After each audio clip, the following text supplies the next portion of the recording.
శ్రీ సత్యసాయి జిల్లా కదిరిలో పచ్చ మాఫియా రెచ్చిపోతుంది. ఎక్కడ రియల్ ఎస్టేట్ వెంచర్లు మట్టి కావాలన్నా, చెరువులు పూడ్చి ఫ్లాట్స్ వేయాలి అన్నా వెంటనే గుర్తొచ్చేది ఎల్లో గ్యాంగే.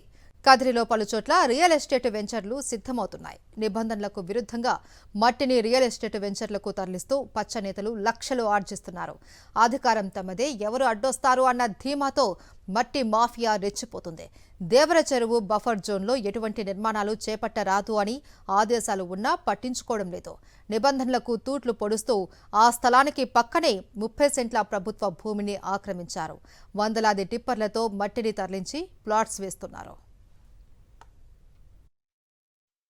మట్టి మాఫియా ఈరోజు చెలరేగిపోతా ఉంది.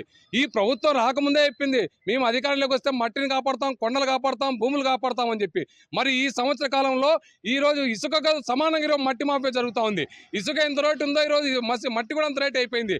ఎక్కడైనా సరే అధికారులు కానీ ప్రభుత్వం కానీ చెప్పేది ఏమంటే, ఎవరైనా అక్రమంగా మట్టిని తరలిస్తే మేము కఠినమైన చర్యలు తీసుకుంటామని చెప్పి. కానీ ఆచరణలో మాత్రం ఈరోజు ఈరోజు ట్రాక్టర్ల మట్టి అంతా కూడా ఈరోజు భూమి మీద రియల్ ఎస్టేట్ వ్యాపారస్తులు వాడుకుంటూ ఉన్నారు. వైపు కొండలు కరిగిపోతా ఉన్నాయి, గుట్టలు కరిగిపోతా ఉన్నాయి.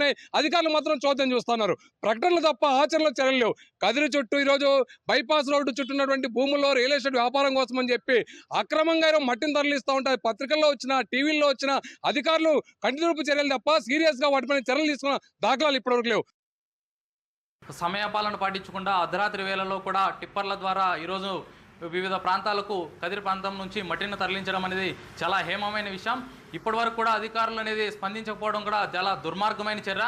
అధికారులకు ఎందుకు స్పందించలేదో కూడా ఒకసారి వివరణ ఇవ్వాలా. ఈరోజు మట్టి మాఫియా 3 పూలు 6 కాయలుగా కొనసాగిస్తున్నారు. అంతేకాకుండా స్థానిక రెవెన్యూ అధికారులు వీటిపైన పర్యవేక్షించి వారిపైన చర్యలు తీసుకోవాలనేసి ఈరోజు భారత కమ్యూనిస్ట్ పార్టీ సిపిఐగా మేము డిమాండ్ చేస్తున్నాం.